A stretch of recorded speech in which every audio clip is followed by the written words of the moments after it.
ஆயுத நிகழ்ச்சிக்கு உங்களை அன்போடு வரவேற்கின்றோம் நேயர்களே. தேர்தல் களம் சூடு பிடித்து விட்டது. கிட்டத்தட்ட எல்லா கூட்டணிகளும் நமக்கு தெரியும் அப்படிங்கிற நிலைமை ஆல்மோஸ்ட் எல்லாமே கிளியர் ஆயிடுச்சு அப்படின்னு சொல்லலாம். இன்னைக்கு கோயம்புத்தூர்ல ஒரு மாபெரும் பேரணியை, ஒரு ரோட் ஷோவை பிரதமர் நரேந்திர மோடி நடத்தி இருக்கின்றார். நேற்று மும்பையில் பாரத் ஜோடோ நியாய யாத்திரையினுடைய நிறைவு விழாவில் இந்தியா கூட்டணி தலைவர்கள் அனைவரும் கலந்து கொண்டு ஒட்டுமொத்தமாக ஒன்றாக கூடிய இந்த மேடையில் நின்றிருக்கிறார்கள். நாளைக்கு இங்கே சேலத்தில் அநேகமாக தமிழ்நாடு தேசிய ஜனநாயக கூட்டணி சார்பில் தலைவர்கள் எல்லாம் ஒன்றா நிற்பாங்க அப்படின்ற ஒரு எதிர்பார்ப்பு இருக்கிறது. இந்த பிரதமருடைய தமிழக வருகையும் அவருடைய பேரணியும் இன்னொரு பக்கம் மும்பையில் எதிர்க்கட்சிகள் எழுப்பியிருக்கக்கூடிய முழக்கத்தையும் மையப்படுத்தி தான் இன்றைய நிகழ்ச்சியில் நம்ம விவாதிக்க இருக்கின்றோம். யார் களத்தில் முந்துறாங்கன்னு பேசுவோம். நிகழ்ச்சியில் நம்மோடு இணையக்கூடிய விருந்தினர்கள் அரசியல் விமர்சகர் திரு நாகராஜ் அவர்கள் நம்மோடு இணைந்திருக்கிறார். அதே போல் காங்கிரஸ் கட்சியின் சார்பில் திரு ஹிதயத்துல்லா அவர்கள், அரசியல் விமர்சகர் திரு பொங்கலூர் மணிகண்டன் அவர்கள், பாரதிய ஜனதா கட்சியின் சார்பில் திரு ஸ்ரீகாந்த் கருணேஷ் அவர்களும், திமுகவின் சார்பில் டாக்டர் சஃபி சுலைமான் அவர்களும் இணைகின்றார்கள். அனைவரையும் நிகழ்ச்சிக்கு அன்போடு வரவேற்கின்றேன். மற்ற விஷயங்களுக்கெல்லாம் போகிறதுக்கு முன்னாடி கரண்ட் பிரேக்கிங் நியூஸை கேட்காம இருக்க முடியாது இல்லையா? திரு மணிகண்டன், பழம் நழுவிடுச்சு போல இருக்கே, என்ன விஷயம்? இல்லையா, அதிமுகவை பொறுத்தவரையில் எத்தனையோ புற அழுத்தங்கள், எத்தனையோ சங்கடங்கள், எத்தனையோ நெருக்கடிகள், இவை அனைத்தையும் தாங்கிக் கொண்டு அதிமுகவை பாதுகாப்பு மட்டும்தான் தன் நோக்கம் என்று ஒரே நிலைப்பாட்டில் இருந்தவர் அண்ணன் எடப்பாடி அவர்கள். அவர் பின்னால் தமிழகம் திரளுங்க. நான் இன்னும் சொல்ல, கூட்டணி பற்றி யாரையும் குறிப்பிட எனக்கு புரியுது. நான் சொல்கிறேன், பாட்டாளி சொந்தங்கள் எப்பொழுதுமே நல்லவர்கள், நேர்மையான மனிதர்கள். அவர்கள் எடப்பாடியார் செய்த ஒவ்வொரு திட்டங்களுக்கும் உறுதியாக இருப்பாங்க. குறிப்பாக வன்னிய மக்கள், நன்றி மறவாத ஒரு செயல் வீரர்கள், நல்ல மனிதர்கள். அவ்வளவு நெருங்கி பணியிருக்கின்றேன். உண்மை சொன்னால் கொங்கு மண்டலத்தில் கடந்த தேர்தலில் சொன்னாங்க அதிமுக வெற்றி பெறும். அப்படிலாம் இருந்தா ஏன் சார் உங்க கூட வரல? இல்ல, கட்சியில பத்தி சொல்லணும், நான் அந்த மக்களை சொல்றேன். நீ கட்சியில பத்தி கவலை மக்கள் என்ன நினைக்கிறாங்க அவங்களுக்கு தெரியாதா? இல்ல மக்கள் எடப்பாடியார் இல்ல, மக்கள் எடப்பாடியார் நிற்பாங்க. ஒவ்வொருக்கும் ஒரு விருப்பம் இருக்குங்க. இல்ல, பாமகவுக்கு தெரியல அவங்களுடைய மக்கள் என்ன நினைக்கிறாங்கன்னு பாமகவுக்கு தெரியல. இல்ல, அவர்கள் ஒரு எதிராள நோக்கத்திலே ஏதோ வேற முயற்சியை எடுத்துக்கலாம். ஆனாலும் மக்கள் எடப்பாடியார் இல்ல என்னவா இருக்கலாமுங்க. உள் மனசுக்கு யாரும் உத்தரவாதம் இல்ல. அதிமுகவை பொதுச் செயலாளர் எடப்பாடியார் பின்னால் கொங்கு மண்டலம் திரண்ட மாதிரி வட தமிழகமும் தென் தமிழகமும் அவர் பின்னால் திரண்டு நிற்கும் மக்களின் பேராதரவோடு நிச்சயமாக எடப்பாடி வெல்வார். ஏன்னா அவரை ஆதரிக்கிற மக்கள், நான் எடப்பாடி தொகுதி முடிச்சு போயிருக்கிறேன், வடமாநிலம் பார்த்துக்கிறேன், ஒவ்வொரு மக்களும் சாதி பார்க்காமல், மதம் பார்க்காமல் எடப்பாடி என்கிற ஒற்றை தலைவன் மீது அளப்பரிய அன்பு கொண்டவர்கள். அவர்களோடு யாரையும் அவரை பிரிக்க முடியாது. கட்சிகள் கடந்து போறாங்க, மக்கள் எங்கோடு இருக்காங்க, தலைவர்கள் மட்டும் தான் அங்க இருக்காங்க. மக்கள் அனைவரும் எடப்பாடி பின்னால் இருக்காங்க. வெற்றி மேல் வெற்றி குவிப்போம். அந்த ஒற்றை மனிதன் எதை பற்றியும் கவலைப்படாமல், அதிமுக எத்தனை அழுத்தம்ங்க, கூட்டணியை அழைத்துக் கொண்டு எத்தனை அழுத்தம் வந்தது, எதை பற்றியும் கவலைப்பட, அதிமுகவை அடகு வைக்க வேண்டும், அதிமுகவை சிதைக்க வேண்டும், அதிமுக இந்த தேர்தலோடு அழிக்க வேண்டும் நினைச்சாங்க. எதை பற்றியும் கவலைப்படாமல் அதிமுக அம்மா சொன்ன மாதிரி 100 ஆண்டுகளை கடந்தாலும் இந்த நாட்டை ஆளும், அதற்கு ஒற்றை தலைவர் எடப்பாடி என்கிற அந்த எண்ணத்தோடு அவர் பணியாற்றுகிறார். அவர் நிற்போம், எந்த தியாகத்துக்கும் தயாராக இருப்போம். இது வடநாடு தமிழ்நாட்டு மக்கள் மட்டுமில்ல, ஒட்டுமொத்த தமிழ்நாட்டு மக்களும் ஏற்கனவே உறுதியாக பார்க்கிறேன். கேட்போம். திரு நாகராஜ், அப்படியே அவர் பாமக போனா போட்டோம், மக்கள் எங்க கூட இருக்காங்கன்றாரு. ஒருத்தர் கூட சேர தயாரா இல்ல, மக்கள் எப்படி அவரோட சேர தயாரா இருப்பாங்க? அதுதான் வந்து டவுட். எப்போ திமுக எதிர்ப்பை விட்டு அதிமுக வெளியே சென்றதோ அந்த நொடியே மக்களுக்கு அதெல்லாம் வெளியில போயிடுச்சு மேடம். போய் ரொம்ப நாள் ஆச்சு. அவருக்கே தெரியும், எடப்பாடி பழனிசாமி அவர்களுக்கே தெரியும், அவங்க வந்து தீய சக்தி திமுக என்று அம்மாவும் எம்ஜிஆரும் சொன்ன கட்சி இன்று திமுகவை பற்றி பேசவே பயப்படுகிறது. என்ன சார் இப்படி சொல்றீங்க? ஆமா சார், எவ்வளவு பெரிய பேரணி இது நடத்திருக்காங்க, மனித சங்கிலி நடத்துனாங்க. எல்லாமே 5 நாள் கழிச்சு 6 நாள் கழிச்சு அண்ணாமலை பண்ணதுக்கு அப்புறம் ஐயோ அவர் பண்ணிட்டாரு பயந்து தானே பண்ணிட்டு இருக்காங்க. இப்போ எலக்டோரல் பாண்ட்ல கூட அறிக்கை விட்டுருக்காரு, சொல்லிருக்காரு, திமுக ஏத்து கேட்டிருக்காரு, எல்லாம் பண்ணிருக்காரு எதிர்க்கட்சி தலைவர். லேட் ரியாக்ஷனுங்க, பயந்து ஐயோ அவர் சொல்லிட்டாரு எப்பொழுதுமே திமுக சொல்றாங்க டிஆர் பாலு கேக்குறாரு, அவங்க பாஜக தான் எதிர்த்து கேள்வி கேட்க மாட்டாங்க, எங்களே கேட்டுட்டு இருக்காங்கன்றாரு. யாரு? டிஆர் பாலு சொல்றாரு. மேடம் திமுக அவங்க 2 பங்காளிங்க மேடம், அவங்களே தானே சொல்றாங்க நாங்க 2 பேரும் பங்காளிங்கன்ட்டு. இவங்க 2 பேரும் கை கோர்த்து இந்த தேர்தலை சந்திக்கிறார்கள். இந்த தேர்தல் மட்டும் இல்ல, 2021 தேர்தலில் இருந்து 2 பேரும் கை கோர்த்து தான் சந்தித்தார்கள். திமுக எதிர்ப்பு வாக்குகளுக்கு அதிமுக துரோகம் செய்கிறது. எங்க 21ல திமுக ஜெயிக்கணும் பரவாயில்லன்னு அதிமுக வேலை ஆமா, ஒரு கட்சி வந்து லாஜிக்கா சொல்ல இல்ல லாஜிக்கா தான் சொல்றேன். ஒரு கட்சி வந்து ஜெயிக்கணும்னா அனைவரும் அரவணைச்சு கொண்டு போனோம். எதிரில வந்து நான் முதல்வர் இருக்காரு, முதல்வர் வந்து ஏதாவது ஒரு கட்சியை விட்டாரா? இவர் வந்து இவங்க வேண்டாம் எல்லாரும் ஒருங்கிணைச்சாரு. கே செல்வகுமார் வேண்டாம், அவர் வந்து 3 தொகுதியில வந்து வெற்றி வாய்ப்பை வந்து இது பண்ணாரு. டிடிவி தினகரன் 25 தொகுதியில வெற்றி வாய்ப்பை வந்து இது நிர்ணயிச்சாரு.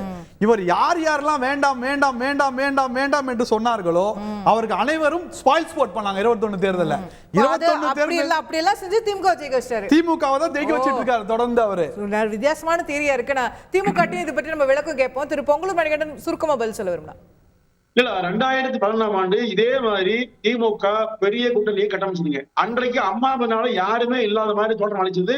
நான் அன்றைக்கு அம்மா சந்திக்கிறேன். அம்மா சொல்றாங்க, அதாவது ஒட்டுமொத்த அரசியல் கட்சிகளும் கருணாநிதி முன்னாள் இருக்கிறது, ஆனா ஒட்டுமொத்த மக்கள் நமக்கான்னு சொன்னாங்க. அதே மாதிரிதான் கட்சிகள் எங்க வேணாலும் போடுங்க, மக்கள் எடப்பாடியார் மீது திமுக தீய சக்தியை ஒருபோதும் அதிமுக ஏற்காது. அம்மாவை போலவே கடுமையாக போராடக்கூடிய ஒப்பற்ற எடப்பாடியார், அவர் முன்னால் நாட்டு மக்கள் திரள்வார்கள். நாடும் நமதே நாளை நமதே என்கிற முயற்சியில அதிமுக இறங்கி வெற்றி பெறுங்க. மணிகண்டன் 4 வாட்டி தீய சக்தி திமுகன்னு சொன்னா எடப்பாடி அவர்கள் சொல்லி ரொம்ப நாள் ஆச்சு. சொல்ல மாட்டேன்றாரா? கேட்போம், திரு சஃபி சுலைமான் அவர்கிட்ட நம்ம இதை பத்தி கேட்போம். இதுக்கு நீங்க ரெஸ்பாண்ட் பண்ண விரும்புவீங்க, அதுக்கு பிறகு நான் உங்கள்கிட்ட மற்ற கேள்விகளுக்கு வரேன். இல்ல இது உச்சகட்ட குழப்பத்துல எல்லாருமே இருக்காங்கன்னு நினைக்கிறேன். என்னன்னா என்னவெல்லாம் செய்ய வேண்டுமோ எல்லாத்தையும் திராவிட முன்னேற்ற கழகமும் இந்தியா கூட்டணியும் மிக சிறப்பாக செய்து கொண்டு வருகிறது. இப்ப இவங்களுக்கு உள்ள குழப்பம் இன்னும் முடியல. இதுல வந்து பாஜக வந்து இவங்களுடைய போட்டோக்களை மேல வைக்கிறதா வேண்டாமான்னு ஒரு குழப்பம் வேற. இன்னைக்கு மோடி அவர்கள் ரேலியில வந்து எம்ஜிஆர் போட்டோ வைக்கலாமா, அவர் போட்டோ வைக்கலாமா, அவர் போட்டோ வச்சுட்டு போனா சரியா வருமா, இல்ல எம்ஜிஆர் போட்டோ சேர்த்து வச்சுக்கலாமான்னு யோசிச்சுட்டே போனாரு போல. இப்ப இங்க என்னடானா 2021லயே இவங்க 2 கூட்டணி, இவங்க 2 பேரும் இங்க புதுசா ஒரு கதை ஆரம்பிச்சிருக்காங்க. என்னன்னா இந்த தேர்தல்ல இவங்களுடைய குழப்பத்துக்கெல்லாம் மக்கள் கொடுக்கிற விடை என்னன்னா, நாளைக்கு ஜனநாயகத்தை காப்பாற்ற வேண்டுமா வேண்டாமா, இந்திய ஜனநாயகமும் இந்திய அரசியல் அமைப்பும் காக்க வேண்டுமா வேண்டாமா, அதுக்குண்டான தேர்தல் தானே தவிர இவங்க சொல்லக்கூடிய இவங்களுடைய உள்கட்சி பூசலுக்கும் கூட்டணிக்கும் கூட்டணி விஷயங்களுக்கும் கூட்டணி உள்ள குளறுபடிக்குமான தேர்தல் இது இல்லை. அதே நேரத்துல அண்ணன் சொன்னார் 2012 வந்து இந்த மாதிரிதான் கூட்டணி அமைச்சாங்க, மக்கள் எல்லாம் எங்க அம்மா கூட இருந்தாங்கன்னு. சார், உங்க அம்மா வந்து மோடியா லேடியான்னு கேட்டாங்க. அப்போ அவ்வளவு தைரியமா இருந்த உங்களுடைய பொதுச் செயலாளர் 14 ஓகே, அந்த மாதிரி இருந்த தலைமையில் இருந்த கட்சி உங்க கட்சி இப்ப அப்படி இருக்கிறதா? இப்ப அந்த மாதிரி கேட்க முடியுமா? உங்களுடைய பொதுச் செயலாளர் எடப்பாடி அவர்கள் நாளை மேடை போட்டு எடப்பாடியா மோடியா பார்த்து விடலாம் என்று கேட்க சொல்லுங்க பார்க்கலாம். அதை கேட்டு விட்டார் என்றால் இங்க சொல்ற இந்த அரித்மெட்டிக் நாங்க ஒத்துக்கிறோம். இந்த நிச்சயமா கேட்பாருங்க. மோடியா லேடியாங்கிற மாதிரி மோடியா எடப்பாடியார் நிச்சயமா கேட்பாரு. நான் சொல்ற உதவி சொல்றேன். தேர்தல் பிரச்சாரம் 24 பாருங்க. பாஜக மிகப்பெரிய துரோகி. சார் 26 ஏன் போறீங்க? இந்த தேதியில நாளை கேட்பாரா? இப்பதான் 24ஆம் தேதி பிரச்சாரம். அந்த பிரச்சாரத்திலிருந்து பாருங்க, எடப்பாடி நகர்வை பாருங்க. நிச்சயமா பாக்குறோம். நான் மட்டும் இல்ல, தமிழ்நாடு மக்கள் முழுக்க பார்க்க போறாங்க. உண்மையிலேயே எடப்பாடி அவர்களுக்கு அவ்வளவு திராணி இருக்கான்னு சொல்லி தமிழ்நாடு மக்கள் தெரிந்து கொள்ள வேண்டும் இல்லையா? அப்படி கேட்க போறாரா? ஏன்னா இவ்வளவு நாளா கேட்கல. கூட்டணியில இருந்து வெளியே வந்து கிட்டத்தட்ட உங்களுக்கு 6 மாசத்துக்கு மேல ஆயிருச்சு. இவ்வளவு நாளா உங்களுக்கு கேட்க தோணல. ஆனா இப்ப உங்க கூட்டணி முடிஞ்சு தேர்தல் அறிவிச்ச பிறகு கேட்கணும்னு சொல்றீங்க. அப்பமாவது கேக்குறீங்களாங்கிறத பார்க்க வேண்டியிருக்கும். Okay, doctor Safi will come to the issue at hand. இன்னைக்கு பிரதமர் ஒரு பெரிய பேரணியை கோயம்புத்தூர்ல நடத்தி இருக்காரு. நாளைக்கு சேலத்துல பெரிய பொதுக்கூட்டம். அநேகமா எல்லா கூட்டணி கட்சி தலைவர்களும் கூட பொதுக்கூட்டத்துக்கு போவாங்க. இன்னைக்கு பாமகவும் அவங்களோட சேர்ந்துருக்கு. ஒரு ஃபார்மிடபிளான அலையன்ஸை இன்னைக்கு பிஜேபி உருவாக்கி இருக்குன்னு பாக்குறீங்களா? Not in that note. Actually சொல்ல போனா மேடம், இது வந்து they have made ஒரு சந்தர்ப்பவாத கூட்டணிய வேற வழி இல்லாம. எந்த கூட்டணியில தான் சந்தர்ப்பவாதம் இல்ல? எந்த கூட்டணியில இல்ல? including BJP, including ADMK, including DMK, யார்கிட்ட தான் சந்தர்ப்பவாதம்? திராவிட முன்னேற்ற கழகம் இன்றல்ல நேற்றல்ல எப்பவுமே முழுக்க கொள்கை சார்ந்த கூட்டணியா தான் பயணித்திருக்கிறது. சார், வாஜ்பாயோட வச்சது எந்த கூட்டணி சார்? வாஜ்பாயோட வச்சது கூட உங்களுக்கு இந்த போன்ற இந்துத்துவ கூட்டணி கிடையாது. அது ரொம்ப முக்கியமான எல்லா கூட்டணியிலும் ஒரு சந்தர்ப்பவாதம் இருக்கதானே சார் செய்யுது. ஒரு இந்துத்துவ சார்ந்த ஒரு கட்சியாகவும் ஒரு RSS முழுமையாக ஆக்கிரமிக்கப்பட்ட கட்சியாக அப்போது பாஜக இல்லை. வாஜ்பாய் அப்போது ஒரு செக்குலர் இருந்தார். நல்ல ஒரு முக்கியமான விஷயம் இது. இப்ப அப்படி இல்ல, இதுதான் முக்கியம். இப்ப ஏன் இதுக்கும் அப்பக்குள்ள வித்தியாசம், இத மக்களும் புரிஞ்சுக்கணும், நீங்களும் புரிஞ்சுக்கணும். இது ஏன்னா இன்னைக்கு நிலைமைக்கு மோடியா இந்தியாவா, இந்த ரெண்டு வார்த்தை தான் கேக்குது. மோடி வேண்டுமா இந்தியா வேண்டுமா? இந்தியா வேண்டுமா என்கிற யோசிக்கக்கூடிய மக்கள் எல்லாம் இன்று மோடி அவர்களை வெறுக்கவும் அவரை முழுவதுமாக அவரை நாட்டை விட்டு இந்த பிரதமர் பதவியை விட்டு அவரை ஒதுக்க நினைத்திருக்கிறார்கள்.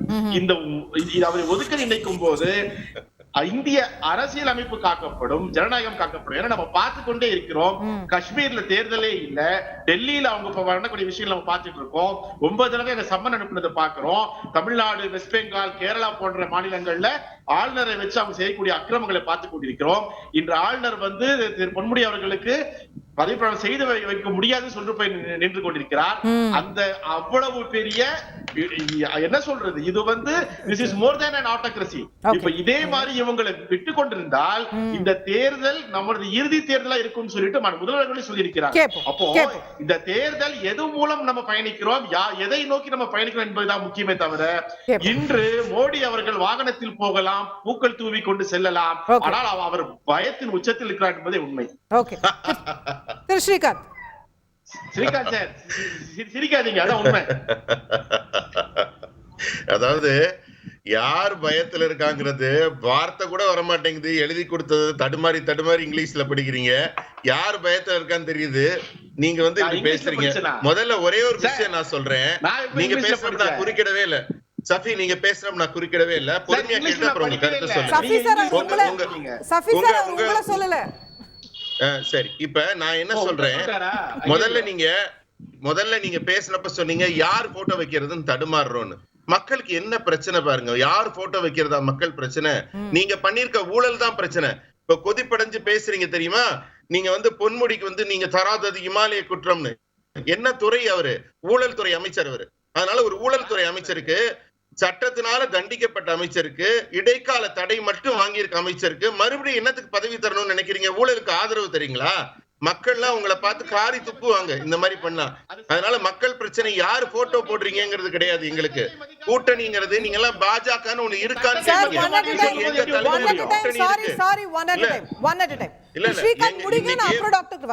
இல்ல, நீங்க அவருக்கு எவ்வளவு நேரம் பேசினார்? நான் இப்பதான் தொடங்கி இருக்கேன். யாரு நீங்க ஒரு விஷயம் கேக்குறீங்க, பாஜகன்னு ஒரு கட்சி இருக்கா? நீங்க இன்னைக்கு எங்க தலைமையில மிகப்பெரிய கூட்டணி 2014 வந்த மாதிரி அமைஞ்சிருக்கு. அதனால எங்க மாநில தலைவர் முன்னெடுத்துட்டு போற வேகத்துல நாங்க மிகப்பெரிய வெற்றிகளை இந்த தேர்தலில் குவிக்க போறோம். யார் பிரதமர்? அதுதான் கேள்வி. மிகப்பெரிய கூட்டணி யாரும் மதிக்கிறதே இல்ல. மிகப்பெரிய கூட்டணி நம்பர்ல சொல்றீங்க சார். மிகப்பெரிய கூட்டணின்னு just asking you devil's advocate. மிகப்பெரிய கூட்டணின்னு எண்ணிக்கையில இத்தனை கட்சிகள் இருக்கு பாருங்கன்னு காட்டுறீங்க. அத்தனை கட்சிகளுடைய வாக்கு சதவீதத்தையும் கூட்டினாலும் திமுக அதிமுக அளவு வருதா? நீங்க திமுக போன தடவை வாங்கின வாக்க வாங்கும் நீங்க எப்படி நம்புறீங்க? இத்தனை ஊழல்களுக்கு அப்புறம்,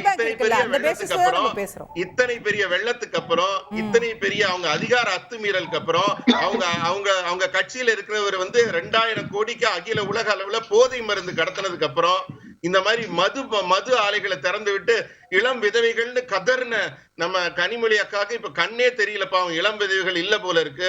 அவங்க கதர்னப்ப 25,000 கோடி, இப்ப 45,000 கோடி மது விற்பனை. இதெல்லாம் பார்த்து பொம்பளைங்க ஓட்டு போடுவாங்கன்னு நினைக்கிறீங்க? அதுவும் இல்லாம மகளிர் உரிமை தொகைன்னு சொல்லி ஏமாத்தி இருக்காங்க.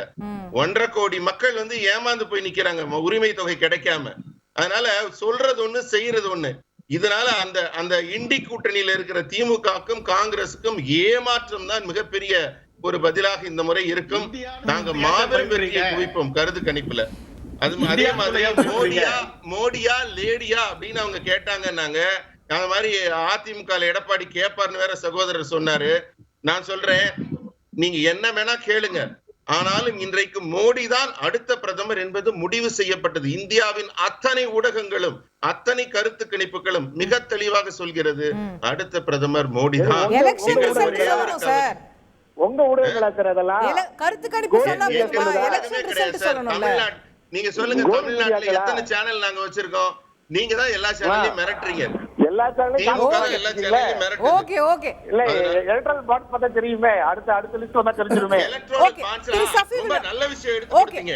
அத வரும் எலக்ட்ரல் பாண்ட் பேசுவோம், விரிவா பேசுவோம். ஃபர்ஸ்ட் தான் டாக்டர் சஃபி, அப்புறம் நீங்க டாக்டர் சஃபி. திமுக பேசுறது அசிங்கமா எலக்ட்ரல் பாண்ட் என்னன்னா இல்ல இப்போ சார் வந்து பேசினார் இல்லையா, போதை மருந்து அது இது சாராய மகளிர் உரிமை தொகை. இப்ப வர பாத்தீங்கன்னா மோடி அவர்கள் வர்றாரு. மோடி அவர்கள் வந்துட்டு இங்க வர என்ன பேசுறது டாபிக்கே இல்ல அவருக்கு. அவருக்கு என்ன பேசுறது தெரியல. உதாரணமா கன்னியாகுமரியில வந்து நம்ம ஸ்ரீகாந்த் கருணாநிதி அவர் தான் வந்து நான் பேசல. நம்ம ஸ்ரீகாந்த் கருணாநிதி அவர்கள் தான் அங்க வந்து மொழிபெயர்த்தார். 7 வருஷம் முன்னாடி நிலவரக்கு 2G கேஸ் பத்தி பேசிட்டு இருக்காரு. வந்து சொல்றேன்ல, அவருக்கு என்ன பேசணும், எதை பத்தி பேசணும்னு இப்ப டாபிக்கே இல்லாம சும்மா வந்து ரேலி பண்ணிக்கிட்டு இருக்காரு. டாபிக் இல்லாதவங்க இன்னைக்கு ரேலிக்கு போனாரு. காரணம் என்னவென்றால் கன்னியாகுமரியில் அவர் பேசுனது எதுவுமே இல்லாம போச்சு. ஸ்ரீகாந்த் கணேசன் நல்ல தெரியும், அவர் தான் மொழிபெயர்த்தார். அவர் பேசுவதற்கு டாபிக் இல்ல.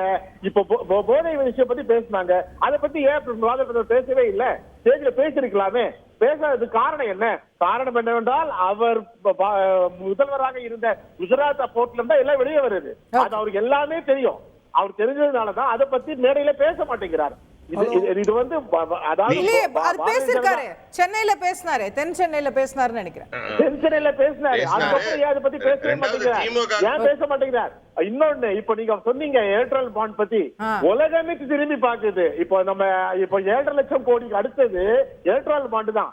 எப்படி வந்து செத்து போன ஆட்களுக்கு எல்லாம் ட்ரீட்மெண்ட் பார்த்தாங்களோ, கோடி கணக்குல பணத்தை சுருட்டுனாங்களோ, எப்படி இத்தனை கிலோமீட்டருக்கு இவ்வளவு கோடின்னு சொல்லிட்டு சம்பந்தமே இல்லாம ஒரு சில விஷயங்களை பண்ணாங்களோ, வந்து இருக்கிற கம்பெனி கிட்ட மிரட்டி அவங்களுக்கு கான்ட்ராக்ட் கொடுக்கறேன், கான்ட்ராக்ட் கொடுக்க மாட்டேன், இடி ரெய்டு அனுப்புவேன், ஐடி ரெய்டு அனுப்புவேன், இதை பிடிச்சுப்பேன், அதை பிடிச்சுப்பேன். மோடி அவர்கள் வந்து ஆட்சிக்கு வரதுக்கு முன்னாடி காங்கிரஸ் வந்து ஈடியுடைய கைகளை கட்டி போட்டிருக்கு, நான் அதை அவிழ்த்து விட போறேன்னு சொன்னாரு.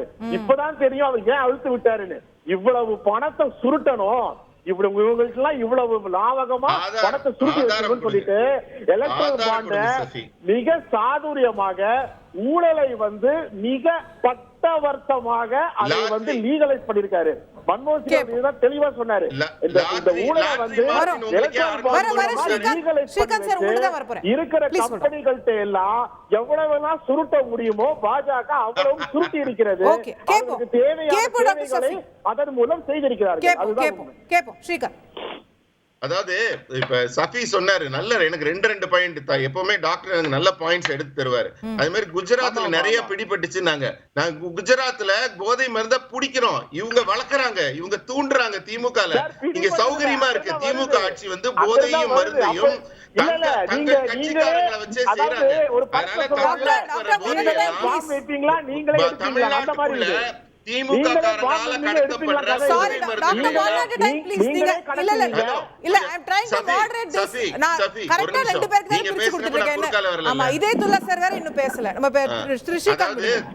திமுகவுடைய உறுப்பினர்களால கடத்தப்படுற எல்லா போதைப் பொருளையும் குஜராத்ல பார்டர் ஸ்டேட் நாங்க தான் பிடிக்கிறோம்.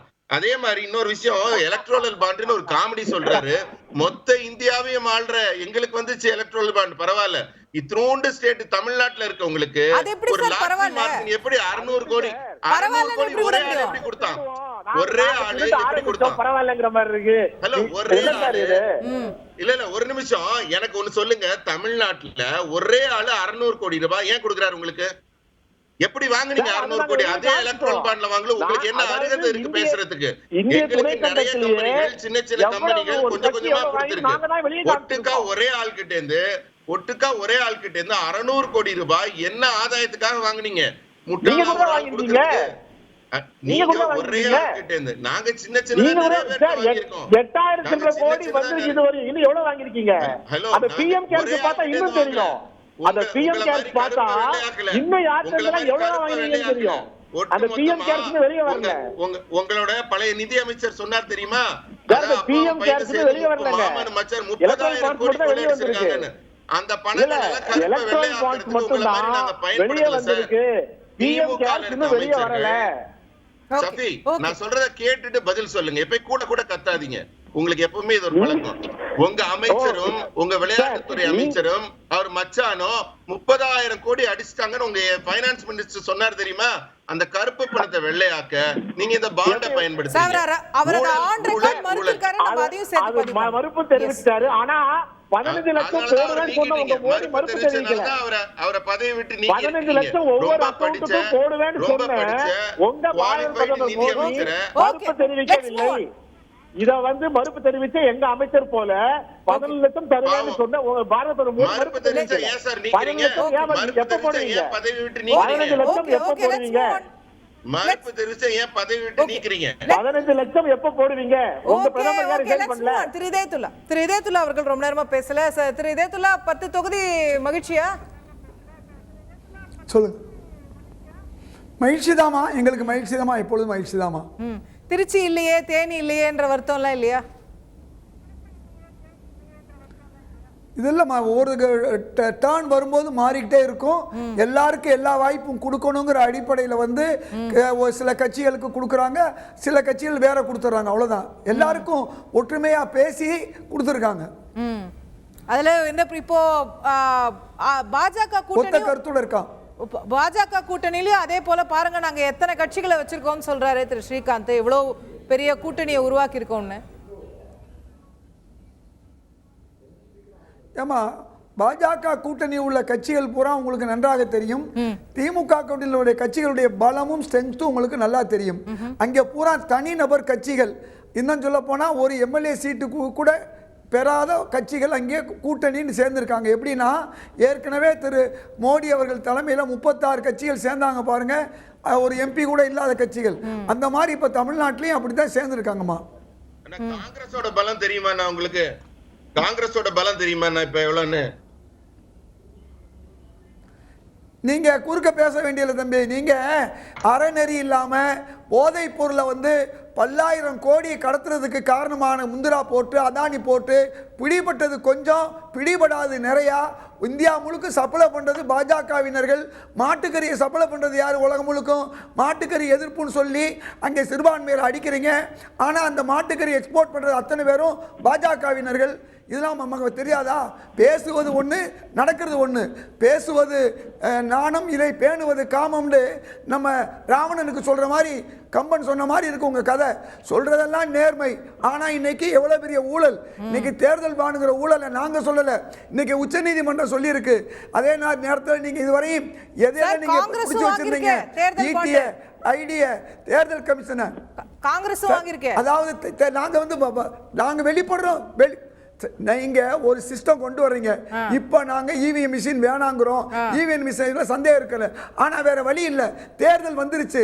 நாங்க இவிஎம் மிஷின் தான். இவிஎம் மிஷின்ல தான் சார் நீங்களும் ஜெயிச்சிருக்கீங்க. தெலுங்கானால எப்படி சார் ஜெயிச்சீங்க? நம்ம இவிஎம் மிஷின்ல என்ன நடந்துச்சுன்னு சொன்னா நல்லா கேளுங்க. இவிஎம் மிஷின்ல எங்க வேணுமோ, எவ்வளவு வேணுமோ, எத்தனை % வேணுமோ அதை வெளியில இருந்து அவங்க ரிமோட் கண்ட்ரோல் மாதிரி இயக்கி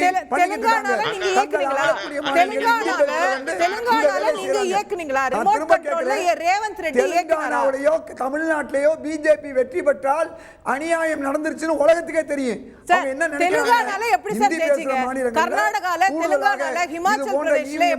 ரிமோட் விஷயங்களை செய்யறாங்க. என்பது மனுஷனால் உருவாக்க வேற வழி இல்ல. நாங்க நாளைக்கு இவிஎம்ல தான் தேர்தல் கமிஷன் அறிவிச்சிருக்கும் போது காங்கிரஸ் என்ன, திமுக என்ன, எல்லாம் அதுலதான் நாங்க போய் ஆகணும். ஆனா நாங்க திரு நாகராஜ் அவர்கள்ட்ட கொண்டு போகணும்னு நினைக்கிறது. நீங்க இங்க பாமக வந்துருச்சு, அங்க தேமுதிக போயிடுச்சு, நிறைய மைக்ரோ விஷயங்களை சொல்லலாம். பட் இவர் டாக்டர் சஃபி கூட சொன்னாரு, தேர்தல் எதுக்கானது? இந்தியா அளவிலான தேர்தல். இந்தியாவா மோடியான அவங்க ஒரு நரேட்டிவை முன்னிறுத்துறாங்க. எது நீங்க இந்தியாவுக்கு ஒரு பாஜக என்பது பேராபத்து அப்படின்னு நேற்று முதல்வர் பேசுறாரு. அப்போ அந்த நரேட்டிவ் நிக்குமா, இல்ல நீங்க இங்க எங்க கூட்டணி அமைக்கிறீங்க, இல்ல யாரோட யார் போறீங்க, இது ஒரு இம்பார்ட்டன்ஸ் இருக்குமா? மோடி வேணுமா வேண்டாமா? ரொம்ப சிம்பிள். அதை இன்னும் நம்ம சிம்பிளிஃபை பண்ணா மோடி வேணுமா வேண்டாமா, அதுதான் விஷயம். சென்ற முறை மோடி வேண்டாம்ன்ற விஷயம் எடுபட்டது. இப்போ நீங்க லாஸ்ட் இயர் 2019 எடுப்பட்டது. ஆனா இந்த முறை நீங்க எந்த சர்வே எந்த ஸ்டெஃபாலஜி யார்கிட்ட நீங்க பேசினாலும் யார் அடுத்த பிரதமரா வரப்போறாருன்னு ஒரு கேள்வி அவங்க கேட்கும்போது மோடி தாங்க வராரு அப்படின்ற ஒரு விஷயத்தை எல்லாரும் பிடிக்கலனாலும் அவர் தான் வரப்போறாரு, அது எந்த டவுட் இல்லை அப்படின்ற விஷயம் தெரியும். ஸோ மோடி என்றவர் வரும்போது மக்கள் என்ன நினைப்பாங்க அப்படின்ற ஒரு விஷயத்தை நம்ம பார்க்கணும். ஸோ பிரதமர் வேட்பாளரும் ஒரு ஆளுமை தன்மை இல்லாத ஒரு அதிமுகவுக்கு வாக்களிப்பதா, இல்லை பிரதமர் வேட்பாளர் தெரிந்து ஒரு அண்ணாமலை போன்ற தலைமையில் இருக்கக்கூடிய பாஜக அண்ணாமலை, அன்புமணி ராமதாஸ் போன்ற அந்த பெரிய கூட்டணிக்கு வாக்களிப்பதா, வேண்டாம்ங்களுக்கு ஒரு சாய்ஸ் தான். அது வந்து கிளியர் கட்டா இண்டி கூட்டணியா தான் இருக்கு. வேண்டாங்கிறவங்க அதிமுக கூட போடலாம்ல, அவங்க எதிர்த்து நினைக்கிறாங்க. அதிமுக யாருங்க ஓட்டு போடுறாங்க? மோடி வேணுங்கிறவங்களுக்கு பிஜேபி கூட்டணி இருக்கு, வேண்டான்றவங்களுக்கு அதிமுகவும் இருக்கு, திமுகவும் இருக்கு, 2 சாய்ஸ் இருக்கு. இல்ல அது பெஸ்ட் சாய்ஸ் எதுன்றத அவங்க யோசிப்பாங்க. இவங்க யார் தலைமையே இல்லையே அதிமுக, யார் பிரதமர் வேட்பாளர்? பொதுச் செயலாளர் எடப்பாடி பழனிசாமி, என்ன நீங்க தலைமை இல்லைன்றீங்க? சரிங்க, ஓகே, அதை பத்தி நம்ம அப்புறம் பேசலாம். அது எங்கங்க இத்தனை நேரம் அதிமுக இது ஒரு அதிமுக கட்சியா இருந்ததுன்னு வச்சுக்கோங்களேன், இவ்வளோ பேர் வந்து உரசல் கொடுத்துட்டு இருக்கும்போது 40 தொகுதி கேண்டிடேட் அனௌன்ஸ் பண்ணிட்டு பிரச்சாரத்தை ஆரம்பிக்கிறது தான் அதிமுக ஸ்டைல். அதுதான் அம்மாவின் ஸ்டைல், அதுதான் எம்ஜிஆரின் ஸ்டைல். அது ஏதாவது கொஞ்சமா இருக்கான்னு பாருங்க. அப்புறம் வந்து பொதுச்செயலாளர் அதெல்லாம் பேசிக்கலாம், அது தனிப்பட்ட விவாதங்க. அந்த இது வந்து இந்த தேர்தலுக்கு பிறகு அதிமுகவின் நிலைமை என்ன ஆகும்ன்றது எல்லாருக்கும் தெரிய போகுது, பார்க்க தான் போறோம், தட் இஸ் நோ டவுட். ஆனால் நீங்க பார்க்க வேண்டிய விஷயம் என்ன இருக்குன்னா, மோடி வேண்டும் என்று நினைப்பவர்களுக்கு ஒரு ஃபார்மிடபிள் அலையன்ஸ் இருக்கு. அந்த அவங்கள வந்து பூத்துக்குள்ள கொண்டு வரதுக்கு இன்று வந்து அண்ணாமலை போன்றவர் 234 தொகுதி நடைபயணம் இருக்கார். they have taken effort. அதாவது எஃபர்ட்டே போடாம கமலாலயத்துக்குள்ளே இருந்துட்டு பிரஸ் மீட் மட்டும் கொடுத்துட்டு எங்களுக்கு ஓட்டு போட்டுருங்கன்னு சொல்ல, மக்களை 234 தொகுதியில வந்து சந்திச்சிருக்கிறார். மோடி எவ்வளவு இம்பார்ட்டன்ஸ் கொடுக்குறாரு நீங்க பார்க்கணும். நீங்க மோடி அவர்கள், பாரத பிரதமர் அவர்கள் எவ்வளவு முறை தமிழ்நாட்டுக்கு வந்திருக்காரு அப்படின்ற விஷயத்தை பார்க்கணும், எவ்வளவு முறை வரப்போறாருன்னு பார்க்கணும். நாளைக்கு ஒரு மீட்டிங் இருக்கு, மார்ச் 4ஆம் தேதி சென்னைக்கு வராருன்னு சொல்லி ஒரு நியூஸ் இருக்கு. அதற்கு மேல் இன்னும் 3 வாட்டி வரப்போறாருன்னு சொல்றாங்க. எலெக்ஷனுக்குள்ள 3 வாட்டி வரப்போறாரு அப்படின்ற. சார் அவர் இங்கே தான் இருக்க போறாரு, எப்பயாவது மத்த மாநிலத்துக்கு எல்லாம் போறாரு. சார் அவருக்கு என்னங்க, அவர் ஒரே நாள் 5 மாநிலம் ஃபிட்டான பர்சன், எனர்ஜி, அதாவது ஓல்டஸ்ட் யங் மேன் சொல்லுவோம்ல, அதுதான் அவர். எவ்வளவு எனர்ஜியா இருக்காரு, ஒரு நாளைக்கு 5 தொகுதி 10 தொகுதி கூட அவர் போய் பிரச்சாரம் பண்ணுவார். ஒரே ஒரு விஷயம், coming back to the core question, narrative வந்து உங்களுக்கு மோடி வேணுமா வேண்டாமா, நேஷனல் லெவல்லையா இல்ல இங்க இருக்கிற கூட்டணில டிட்டர்மைன் பண்ண? நேஷனல் லெவல்ல தாங்க நரேட்டிவ். தமிழ்நாடு எப்பவுமே அந்த இதுதான் போயிட்டு இருக்கு. சென்ற முறை மட்டும் நேஷனல் லெவல்ல எப்படி இந்தியா கூட்டணி இவ்வளவு பெரிய லீடர்ஸ் நிக்கிறோம், இவ்வளவு பேர் வந்து நேத்து ராலி பண்ணிருக்கோம், அப்ப அதுதானே வரும்னு அவங்க சொல்றாங்க. நான் ரஜினிகாந்த் அவர்கள் சொன்னதை ஞாபகம், 10 பேர் சேர்ந்து ஒருத்தர் எதுக்குறாங்கல்ல, அந்த விஷயம் தான் ஞாபகம் வருது. திரும்ப இந்தி கூட்டணி செய்யும் மிகப்பெரிய தப்பு என்ன அப்படின்னா, மோடி அவர்கள் சும்மா ஜெயிக்கலங்க. இவர் என்ன நினைச்சிட்டு இருக்காங்க, சும்மா இந்துத்துவான்னு சொல்லி ஜெயிச்சிட்டு இருக்காங்க. ஜல்ஜீவன் தண்ணி, கரண்ட், வீடு கட்டி கொடுத்திருக்காரு, ரேஷன் கொடுத்திருக்காரு. இவங்க என்ன நினைச்சிட்டு இருக்காங்க, மோடி வருவாரு பேச காய்ப்பார் ஜெயிச்சுட்டு போறான்னு நினைச்சிட்டு இருக்காங்க. மக்கள் நலத்திட்டம் பண்ணிருக்காங்க. ஏதாவது ஒரு ஊழல் சொல்லுங்க சஃபியா. நான் சொல்லட்டுமா, 2G ஊழல் வந்தது, காமன்வெல்த் ஊழல் வந்தது. சார் அவர் சொல்லுவார் சார், சிஹெச் ரிப்போர்ட்லாம் வச்சிருக்காரு, கொஞ்ச நேரம் முன்னாடி கூட சொன்னார். என்ன சார் சஃபியா எல்லாம் நினைச்சா பாவமா இருக்குங்க எனக்கு. சரி, ஓகே, கேட்போம். திரு பொங்கலூர் மணிகண்டன் அவர்கிட்ட கொண்டு போகணும்னு நினைக்கிறேன். என்ன சார், அதிமுக நிலைமை ரொம்ப கஷ்டங்கிறாரு, அம்மா ஸ்டைல்ல நீங்க பண்ணிருக்க வேணாமான்னு கேக்குறாரு. இல்ல, இப்படி பேசுறதுக்கு ஒரு துணிச்சல் வேணுங்க. அதாவது ஊடகத்துல வார்த்தைகள் விளையாடி போறது சுலபம். 3 வகையான கூட்டணி அமைச்சிருக்காங்க பாருங்க. இப்போ ஒண்ணு இல்ல, இந்த கூட்டணி சூதாட்ட குழுக்களிடம் வசூல் செய்த துறையை கொண்டு மிச்ச மீதிய கட்சிகளுக்கு கூட்டணி கட்சி கொடுத்துட்டு ஒரு கூட்டணி திமுக. இன்னொன்னு பாருங்க, அச்சப்படுத்தி கூட்டணி, எல்லா கட்சியும் மிரட்டி. ஏன்னா அங்க கூட்டணிகள் எல்லாம் பாருங்க, பாரிவேந்தர் ஆகட்டும், ஏசிசன் ஆகட்டும், அவர் தேவநாதன் ஆகட்டும், கடைசி போன கட்சி எல்லாரும் பாருங்க, ஏதாவது ஒரு வழக்குல வம்புல சிக்கியவர்கள் எல்லோரையும் அச்சப்படுத்தி மிரட்டி கூட்டணி பாஜக. அவங்க மிச்சம் இருக்கிற பணத்தை வாரி வளையும் கூட்டணி. ஆனால் அதிமுக அப்படி அல்ல. அதிமுக துச்சமாக தூக்கி எறிந்து, ஏசிஎஸ்ல இருந்து பாரிவேந்தர்ல இருந்து டாக்டர் அன்புமணி ராமதாஸ் வரைக்கும் மிரட்டி தான் அவங்க கூட்டணி வச்சிருக்காங்க. இல்ல, இன்னைக்கு அந்த கூட்டணிகள் எல்லோரும் சொல்லக்கூடிய வார்த்தையில அதுதான். நேரான கூட்டணி அல்ல. பாஜக இந்தியா முழுவதும் எத்தனை கட்சி கொடுத்தீங்க? இல்ல அப்படினா ஒரே நிமிஷம் மேடம், நேற்று வழி நீங்க பாமக பேசிட்டு இருந்தீங்க, அவங்களுக்கு இதா சொல்றீங்களா? நேற்று வழி பாமக பேசிட்டு இருந்தீங்களா நீங்க? நேற்று வழி பாமக பேசுறீங்களா இல்லையா? இவங்க பேசிட்டு தான இருந்தாங்க. நேற்று வழி பாமக பேசிட்டு தான இருந்தாங்க. நீங்க யாரோட பேசணும் சொல்றீங்க? அம்மாவோட பாடம் பயின்ற அந்த அரசியல் அனுபவத்தை கொண்டுதான் எடப்பாடியார் எதற்கும் மசியல. திரு மணிகண்டன், கேள்வி எங்க வருதுன்னா, நீங்க தனியா நில்லுங்க, 40லயும் நில்லுங்க, ரெட்டையிலையை பறக்க விடுங்க, வேற விஷயம். பட் நீங்க வந்து கான்சியஸா நீங்கள் முடிவெடுத்து எங்களுக்கு யாரும் வேண்டாங்க, நாங்க 40 தொகுதியில வேட்பாளர் போடுறோம் அப்படின்னு போயிருந்தா வேற மாதிரி இருந்திருக்கும். இப்ப பாமக பிஜேபியோட அறிவிக்கிற வரைக்கும் நீங்க அமைதியா தானே காத்திருந்தீங்க. அப்ப நீங்க டெஸ்பரேட்டா காத்திருக்கிற மாதிரி ஆகுதுல்ல பாக்குறவங்களுக்கு. காத்துக்கவே இல்லைங்க. அதிமுக தெளிவாக முடிவெடுத்தது 24ஆம் தேதி பிரச்சாரம் முடிவெடுத்துங்க. காலையிலே தெரியும் எல்லாமே. அதாவது ஒண்ணு இல்ல, திரு மோடி எடுத்துக்க தெரியுமா பாமக அங்கதான் போறாங்கன்னு. நீங்க இங்க பாருங்க, ஒவ்வொரு எந்த நோக்கத்தில் போறாங்க என்பதை தெரியும். மக்களோட கூட இருக்கிற கவலை ஒண்ணு விஷயம் மேடம், மோடி அவர்கள் தமிழ்நாட்டுக்கு வந்தால் தமிழ்ல பேசுறார், பேசிடுறார். திரு ஸ்டாலின் அவர்கள் வட மாநிலம் போனார்னா உடைய மாத்துறார், மொழியை மாத்துறார். எடப்பாடி அவர்கள் தான் இயல்பாக இருந்து கொண்டு அரசியல் செய்கிறார். நாடக கூட்டணி வந்து மக்களை ஏமாற்றி ஒவ்வொரு முறையும் மக்கள் மத்தியில இல்லாத எல்லாம் சொல்லி ஊடகத்தை பயன்படுத்தி வந்ததா இந்த கட்சியை. இவர்கள் முன்னாள் அதிமுக துணிவாக நின்று போராடி வெற்றி வருங்க. ஓகே, கேப்போம். திரு ஸ்ரீகாந்த், மிரட்டியா கூட்டணி வைக்கிறீங்க? நான் வந்து அதிமுகவோட குற்றச்சாட்டுக்கெல்லாம் பதில் சொல்லி என்னோட நேரத்தை வீணாக்க விரும்பல. நாங்க வந்து தேர்தல் பொருட்டாவே நினைக்கல. இல்ல நாங்க ஒரு பொருட்டாவும் நினைக்கல. கூட்டணி வைக்கிறீங்கன்றாரு. இல்ல நாங்க ஒரு பொருட்டா இல்ல சீரியஸ் அலிகேஷன்ல அது அவங்க கிட்ட பேசுறவங்க எல்லாம் யாராவது கொஞ்சம் அறிவுபூர்வமா பேசுறாங்களா? அவங்க அமைச்சர்களாகட்டும், ஸ்போக்ஸ் பர்சன் ஆகட்டும், அவங்க அதனால எங்க நேரத்தை எல்லாம் நான் அதிமுக பதில் சொல்லி வீணாக்க விரும்பல. கூட்டணி இந்த பிரச்சனை தொடங்கின காலத்துல நாங்க இக்னோர் பண்ணிட்டு தான் வரோம். அவங்க புரிஞ்சுக்காம இருக்காங்க பாவம். அதனால அவங்களுக்கு நாங்க எங்களுடைய நேரடியான எதிரி திமுக தான். நாங்க திமுகவையும் அதன் ஊழலையும் நேரடியாக எதிர்க்கிறோம். அதனால உணர்ச்சிவசப்பட வேண்டாம் சொல்லுங்க. பொங்கலூர் மணிகண்டன பிபி மாத்திரை சாப்பிட்டு கொஞ்சம் பயப்பட வேண்டாம்னு சொல்லுங்க. சொல்லுங்க, பணம் வாங்கி மக்களை ஏமாற்றுற கட்சி பாஜக திமுக. மறுபடியும் நீங்க மாற்றின் மேல் நடக்கிறீங்களா? எங்க சூதாட்டத்தை ஒழிக்க வேண்டும் என்று அதிமுக போராடுகிறது. அந்த சூதாட்ட குழுக்களிடம் பணம் பெற்றுக் கொண்டு பாஜக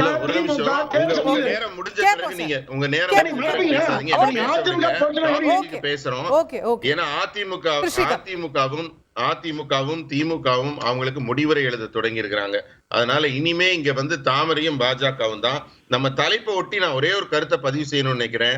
நெசவுக்கும் நூற்புக்கும் எப்படி கோவை பெருமைக்குரியதோ அதே மாதிரி தேசியத்துக்கும் தெய்வீகத்துக்கும் பெருமைக்குரியது. அதுல வந்து நிறைய திருப்பூர் குமரன் ஆகட்டும், டி.எஸ். அவினாஷ்லிங்கம் செட்டியார் ஆகட்டும், ஆர்.கே. சண்முகம் செட்டியார் ஆகட்டும், நிறைய பேர், அதாவது எத்தனை பட்டியல் சொன்னா 100 பேருக்கு மேல சொல்ல வேண்டியிருக்கும். நம்ம தேசியத்துக்காகவும் விடுதலைக்காகவும் பாடுபட்ட ஊரு. அதே மாதிரி கோவில்களுக்காகவும் தெய்வீகத்துக்காகவும் பாடுபட்ட ஊரு. அந்த ஊர்ல இன்னைக்கு பிரதமருக்கு கிடைச்சிருக்க எழுச்சி பூர்வமான வரவேற்பு மக்கள் உள்ளன்போட கொடுத்தது. அதனால இப்ப நீங்க ஓட்டு பர்சன்டேஜ் இதெல்லாம் கிடையாது. வேற எமோஷனல் கனெக்ட் வந்துருச்சு. மோடியின் அலை வீச தொடங்கி விட்டது தமிழகத்துல. இந்த அலை வந்து திமுக அதிமுக எல்லாம் புரட்டி போட்டுட்டு போயிட்டே இருக்கும். அதனால நாங்க வந்து பாக்குறது உங்க தலைப்புக்கான பதில் தமிழகத்தில் தற்போது மோடி அலை வீசுகிறது. அவர் ஏன் வராரு? அவருக்கு எப்படி கனெக்ட்? நான் கன்னியாகுமரியில அவரை மொழிபெயர்த்த போது அவர் வந்து நான் எனக்கு தமிழ் தெரியலையே அப்படின்னு சொன்ன அடுத்த நிமிஷம் மக்கள் எவ்வளவு எமோஷன் ஆறாங்க. மோடிங்கிற உற்சாக கூக்குரல் வடநாட்டுல தான் கேட்டுச்சு. அவரை பேசவே விடல அடுத்த 5 நிமிஷம். அதனால மக்களும் மோடி அவர்களும் ஒரு எமோஷனல் கனெக்டுக்கு வந்துட்டாங்க. உண்மையா தமிழ்நாட்டுல தமிழ் மொழியில தமிழ் மக்களுக்கு மத்தியில இப்ப தமிழ் செம்மொழின்னு ஒரு ஏமாத்து மாநாடு நடத்துறாங்கல்ல. போன தடவை இலங்கை தமிழர் கொல்லப்பட்டதுக்காக அதை மறைக்கிறதுக்காக கருணாநிதி அவர்கள் நடத்துறாரு அந்த செம்மொழி மாநாடு. இவங்களுக்கு உலக தமிழ் மாநாடு நடத்துறதுக்கான அதிகாரமே கிடையாது. ஆனா எப்பப்பெல்லாம் பிரச்சனை வருதோ அவங்க இந்த போதை பொருள்ல மாட்டிக்கிறாங்க, மத்ததெல்லாம் மாட்டிக்கிறாங்க, தமிழை கையில எடுத்துருவாங்க. அது மாதிரி பொய்யா தமிழுக்கு செய்யாம உண்மையா தமிழுக்கு செய்யறவர் மோடி. அதனால மக்கள் மோடியின் பக்கம். ஓகே, இதயத்துலாம் மோடி அலை அடிக்குதான். அதாவது கனவு காண்பது அவருடைய விருப்பம். இன்னைக்கு 2019 மோடி எம்கேயோட சேர்ந்து ஏடிஎம்கேயும் மோடி சேர்ந்தும் கூட ஒரு இடம் பிஜேபி பெற முடியல. இன்னைக்கு ஏடிஎம்குங்கிற வலுவான கட்சி அவங்களோட இல்ல. இது அவர் எத்தனை முறை வந்தாலும் தலைகீழ நின்றாலும் மாறல. ஒரு நிமிஷம் தமிழர்களுக்கும் தமிழ் மக்களுக்கும் தமிழர்களுடைய வேலை வாய்ப்புகளுக்கும் தமிழர்களுக்கு வர வேண்டிய நிதியிலையும் எதிராக இருப்பது என்று இன்னைக்கு தமிழ்நாட்டு மக்கள் அனைவரும் உணர்ந்து விட்டார்கள். நீங்கள் எவ்வளவுதான் நீங்கள் மோடியை வச்சு பிம்பத்தை உருவாக்கினாலும் வெற்றி பெற முடியாது. இன்னைக்கு உங்களுக்கு மீடியா வெப் டிவி என்ன சொல்லியிருக்கு தெரியுமா? இந்தியா முழுக்கும் இந்தியா கூட்டணி 320 இடங்கள்ல வருதுன்னு சொல்லியிருக்கு, ஆதாரத்தோடு சொல்லியிருக்கு. அதனால நாளுக்கு நாள் இந்த நிலைமை நிற்காது. இப்ப நான் சொல்றேன், நீங்க எவ்வளவு நாள் சிரிக்கலாம், அங்கே சிரிப்பவர்கள் சிரிக்கட்டும், அது ஆனந்த சிரிப்பு, இது ஆணவ சிரிப்பு. இந்த ஆணவ சிரிப்பு இங்க வேணாம். நான் இப்போ சொல்றேன், எப்படி தமிழ்நாட்டுல ஒரு சீட்டை கூட ஒரு தமிழ்நாட்டுல தயவு செய்து நான் வெளியில இருந்து பேசுறேன், குறுக்கிடாதீங்க. எல்லாருமே வெளியதான் இருக்கிறீங்க. நாகராஜ் தவிர யாருமே ஸ்டுடியோல இல்ல. திரு ஸ்ரீகாந்த் அவர் பேசுறது எல்லாமே விதண்டாவாதமா பேசுறாரு, பேசுறாரு. இல்ல திரு இதயத்துல்லா உங்ககிட்ட தான் வரப்போறேன், நீங்க தான் பதில் சொல்ல போறீங்க. ஒரு கேள்வி கேட்கணும். இதயத்துல்லா அண்ணனுக்கு ஒரே ஒரு கேள்வி. உங்களுடைய தலைவர் ராகுல் காந்தி அவர்கள் இதே தமிழ்நாட்டுல ஒரு பாத யாத்திரை நடத்தினாரு. உங்களுக்கு மோடியே தேவையில்லை, எங்க தலைவர் அண்ணாமலையே போதும். அவர் நடத்துற பாத யாத்திரைக்கு எவ்வளவு கூட்டம் வந்துச்சு. நீங்க எப்படி ஒத்தையா 10 பேர் தனியா நடந்து போனீங்க? இத பார்த்து கூட உங்களுக்கு கனவு வருது, கற்பனை வருது. இதை விட சிறுபிள்ளைத்தனமா ஒருத்தர் கேள்வி கேட்க முடியாது. நாங்க பாத யாத்திரை நடத்துறதுக்கு முந்தியும் சரி பிந்தியும் சரி கடந்த 5 தேர்தலில் திமுகவும் காங்கிரசும் பெற்ற வெற்றி என்பது எவ்வளவு பெரிய வெற்றி, பாஜகவுடைய தோல்வி என்பது எவ்வளவு மோசமான தோல்வி. தயவு செய்து இதை விட நீங்க ஜோக்கு இந்த வருஷத்துடைய ஒரு காமெடியை நீங்க சொல்றீங்க. தமிழ்நாட்டில் நீங்க தலைகீழ நின்றாலும் ஒரு இடம் இல்ல. கோயம்புத்தூர்ல உங்க நிலைமை என்னன்னு பார்க்க போறீங்க. நீங்க காசு செலவு பண்ணி நீங்க தேர்தல் பாண்டு மூலமாகவும் PM கேர் மூலமாகவும் வந்த காசை செலவு பண்ணி தேர்தல் நிதியை வச்சு நீங்க எவ்வளவு ஷோ பண்ணலாம். ஆனா தமிழ்நாட்டுடைய நிலைமை இந்தியா முழுக்க இன்னைக்கு மாறி இருக்கு. ராகுல் காந்தி அவர்கள் ஏதோ அண்ணாமலை மாதிரி பஸ்ல யாத்திரை நடத்தல, அதாவது குழு பஸ்ல வச்சு யாத்திரை நடத்தல. அவர் எல்லா இடங்களுக்கும் நடந்து போனாரு, பல இடங்களுக்கு அவரு பல்லாயிரம் கிலோமீட்டர் நடந்தாரு. அதனால நீங்க அண்ணாமலையை பத்தி பேச வேண்டிய அவசியம் இல்ல. நீங்க மலைக்கும் மடுவுக்கும் உள்ள வித்தியாசத்தை பத்தி பேசிட்டு இருக்கீங்க. அது மட்டுமல்ல, நீங்க பல வகையிலும் இன்னைக்கு இந்திய மக்களை ஏமாத்தி இருக்கீங்க. இந்தியாவுடைய மக்களுடைய பெரும்பாலான இந்து மக்களுடைய வேலை வாய்ப்பு பறிச்சிருக்கீங்க. இப்ப எல்லா வகையிலும் நீங்க வேலை வாய்ப்பு கொடுக்கல, சொன்ன மாதிரி 15 லட்சம் கொடுக்கல. GST இந்த மாதிரி ஜிஎஸ்டி அநியாய ஜிஎஸ்டி போட்டு மக்களை வாட்டி இருக்கீங்க. பெட்ரோல் டீசல் கேஸ் விலையில அநியாய மக்களை ஏமாத்தி இருக்கீங்க. உங்களுடைய முடிவு ராகுல் காந்தி அவர்களால் எழுதப்படும் தமிழக முதல்வர் ஸ்டாலின் அவர்கள் இந்த கூட்டணியை வலுப்படுத்தி இருக்காரு. இன்னைக்கு அற்புதமாக போய் பேசி இருக்காரு மும்பையில. அதனால நிச்சயமாக இந்த இந்தியா கூட்டணி மிகப்பெரிய வெற்றியை பெறும். நன்றி நன்றி. திரு நாகராஜ் நிகழ்ச்சி முடிக்கிறேன். எல்லாருடைய நிறைவு கருத்து கேட்கணும். உங்க நிறைவு கருத்து சார். இந்த எலெக்ஷனை பொறுத்தவரை மோடி வேணுமா வேண்டாமான்னு விஷயம் தான் ப்ரோ மோடி வேவ் இது பண்ணது. ப்ளஸ் திமுக கூட்டணியை பொறுத்தவரை 21 சீட்டில் திமுக நிற்கிறாங்க. ப்ளஸ் 122 சீட்ஸ் தான் டிஎம்கே சிம்பிள். மிச்சம் எல்லாமே மோஸ்ட் ஆஃப் த கட்சி வந்து அவங்க ஓன் சிம்பிளில் தான் போகிறாங்க. ஸோ அந்த ஃபேஸ் ஆஃப் எல்லாம் பார்க்கும்போது பாஜகவுக்கு நிச்சயமாக ஒரு எட்ஜ் இருக்குன்னு அர்த்தம். அதிமுக கேம்ல இல்லைன்னு அர்த்தம். ஓகே, திரு மணிகண்டன் நிறைவு கருத்து சுருக்கமா. இல்ல, எளிய மக்களுக்காக தொடங்கப்பட்ட இயக்கம் அதிமுக. கடைக்கோள் இருக்கிற ஒவ்வொரு எளிய மக்களும் அதிமுகவில் உயர்ந்த பதவிக்கு வந்த வரலாறுல உண்டு. அப்படிப்பட்ட ஒரு மாபெரும் இயக்கம் மக்களுடைய பேராரோடு தொடர்ந்து வெற்றி வாகி சூடியிருக்கிறது. இந்த தேர்தலும் எளிய மக்களின் தலைவராக இருக்கிற எடப்பாடியார் தலைமையில் தமிழ்நாட்டிலே 40 நாடாளுமன்ற தேர்தலில் மாபெரும் வெற்றி வருவோம். யாரை பற்றியும் மோடி அலைங்கிறார் சார் அவரு. இல்ல, அது சொல்லுவாங்க மேடம். இப்பதான் கடந்த தேர்தல் சொன்னாங்க அதிமுக மாபெரும் வெற்றி பெறுவாங்க. இல்ல, எந்த இடங்களிலும் யாருக்கும் அலைகள் கிடையாது. அவர்கள் பேசுவதெல்லாம் மிகப்பெரிய பிழை. அதிமுக இலை மட்டும்தான் வெற்றி கொள்ளும். எனவே இலையை எவராலும் பறிக்க முடியாது. மாபெரும் வெற்றி எடப்பாடியை பெறுவார். அதற்காக என்னோட ஒவ்வொருவரும் எந்த தியாகம் செய்வோம். எடப்பாடியாக இளைஞர்கள் வந்து உயிரை கொடுத்து பணி செய்ய தயாரா இருக்காங்க. Okay, doctor Shafi. ரெண்டாவது ரவுண்ட்ல எனக்கு ஆக்சுவலா டைம் கொடுக்கறேன்னு நினைக்கிறேன். Yes sir, yes sir, you can speak. Okay, என்னன்னா திரு நம்ம கருணேசன் பேசும்போது வந்து மகளிர் உரிமை தொகை பத்தி பேசினாரு. மகளிர் உரிமை தொகையாவது தமிழ்நாட்டு மக்களுக்கு கிடைத்தது, தமிழ்நாட்டு மக்களுக்கு மகளிர் உரிமை தொகையாவது கிடைத்தது. ஏதாவது ஒன்று பாரதிய ஜனதா கட்சி செய்தீர்கள் என்று மகளிருக்கு சொல்லுங்க. மணிப்பூரை தவிர, அதாவது உங்க டபுள் இன்ஜின் சர்க்கார்னு சொன்னீங்க இல்லையா, அது மணிப்பூர்ல என்ன செஞ்சுச்சு உலகமே பார்த்துச்சு. நாடு இல்ல, உலகமே பார்த்துச்சு. மகளிர் உரிமை தொகையை பத்தி பேசுவதற்கு பாஜகவுக்கு உரிமையே கிடையாது.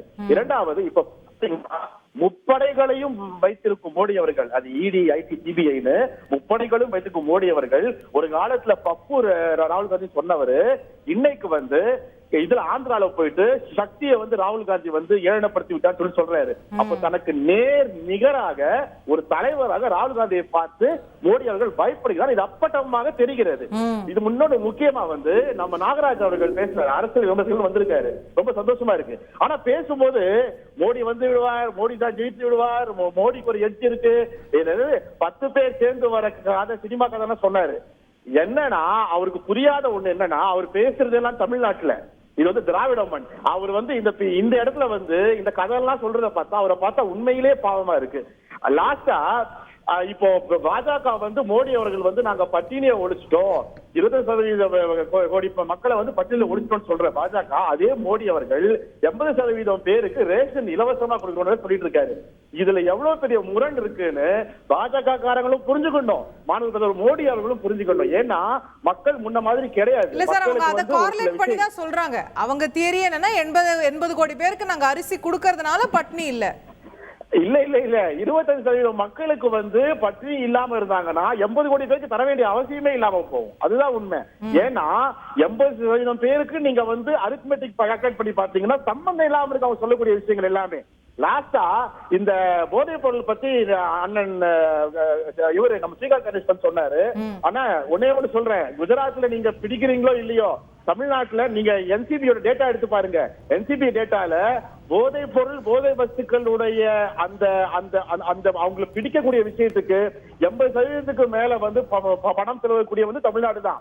நீங்க சொன்னீங்க இல்லையா, தமிழை வந்து மோடி தான் வளர்க்கிறாருன்னு. மோடி அவர்கள் தமிழை வளர்க்க வேண்டாம், கொல்லாமல் இருந்தா போதும். காரணம் என்னன்னா, வெறும் 24 கோடி ரூபாய் தமிழுக்கு கொடுத்துட்டு 1440 கோடி ரூபாய் சமஸ்கிருதத்துக்கு கொடுக்கிறாரு இல்லையா, இதை அவர் மேடையில் ஒப்புக்கொள்ளட்டும். நான் இவ்வளவுதான் கொடுத்திருக்கேன், இனிமேல் நான் அதிகமா கொடுப்பேன். இது தமிழுக்கும் தமிழ்நாட்டுக்கும் இனிமேல் நான் அதிகமா செய்ய போறேன்னு ஒரே ஒரு மேடையில் அவர்கள், நான் சமஸ்கிருதத்தை செஞ்சுட்டேன், அது தமிழனுக்கு செஞ்ச துரோகம், தமிழர் செஞ்ச துரோகம்னு சொல்லிட்டு ஒப்புக்கொள்ளட்டும். அப்ப நாங்க மோடி வந்து தமிழ்நாட்டுக்கு செய்யறான்னு ஒப்புக்கொள்றோம். ஓகே திரு ஸ்ரீகாந்த் சுருக்குமா. போன முறை தமிழ் செம்மொழி மாநாடுன்னு ஒரு மாநாடு நடத்துறாங்க. கிட்டத்தட்ட 500-600 கோடி செலவு பண்ணி வெறும் கலைஞருக்கு புகழாரம் சூட்டினாங்க. என்ன நடந்துச்சு தமிழுக்கு? தமிழ் செம்மொழியை என்ன கிழிச்சிருக்கு?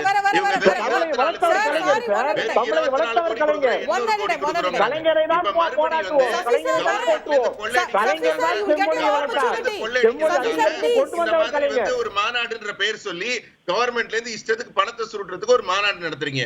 நீங்க என்ன உருப்படியா செஞ்சிருக்கீங்க? ஆதாரம் இல்லாம குற்றச்சாட்டு எடுத்தீங்க. பசி பட்டினியில 5வது இடத்தை நோக்கி முன்னேறிக்கிட்டு இருக்கு. அதுவும் இல்லாம நீங்க வெறும் 2 ரூபாய் தரீங்க அரிசிக்கு. நாங்க வந்து மொத்த தமிழகத்துக்கும் அரிசி வந்து 33 ரூபாய் நாங்க தர்றோம். நீங்க அதுல ஸ்டிக்கர் போட்டுக்கிறீங்க. 2 ரூபாய் கூட எதுக்கு தரீங்கன்னா, உங்க முதல்வர் ஸ்டிக்கர் ஒட்டிக்கிறீங்க எல்லாத்துலயும். அதனால உங்களுக்கு ஸ்டிக்கர் ஒட்டதான் தெரியும். எல்லாமே மத்திய அரசு செய்கிறது. அதனால இப்ப வருங்காலம் நம்முடைய தேர்தல்ல வந்து மோடி தான் வேண்டும்னு தமிழக மக்கள் முடிவு பண்ணிட்டாங்க. மோடியா லேடியா கேடியா அப்படிங்கிறாங்க இல்லையா, இப்ப கேடியா தூக்கி எறிஞ்சிருவாங்க, லேடி இல்ல. மோடி தான் இன்னைக்கு இருக்க போறாரு. இதுதான் எங்களோட முடிவு. நன்றி, வணக்கம். Okay okay doctor Safi, one line ஏதாவது பதில் இருந்தா இருக்கீங்களா? ஆமா, இந்த மாதிரி 33 ரூபாய் கொடுக்கிறோம், 2 ரூபாய் கொடுக்கிறோம், இது அனைத்தும் தவறான டேட்டா. இப்ப எதுவுமே கிடையாது. இந்த மாதிரி விஷயங்களை பொதுவெளியில் சொல்வது தவறு. தேங்க்யூ. நிகழ்ச்சி இந்த தருணத்தை நிறைவு செய்தாக வேண்டும். இன்றைக்கு கோவையில் ஒரு பேரணி, நாளைக்கு பிரதமர் சேலத்தில் பேச இருக்கின்றார். நாளை டெவலப்மெண்ட்ஸ் என்ன அப்படிங்கிறதையும் பொறுத்து வந்து பார்க்கலாம். நிகழ்ச்சியில் கலந்து கொண்டு கருத்து தெரிவித்த அனைவருக்கும் நன்றி. பார்த்தவங்களுக்கு நன்றி. நேயர்களே, வணக்கம்.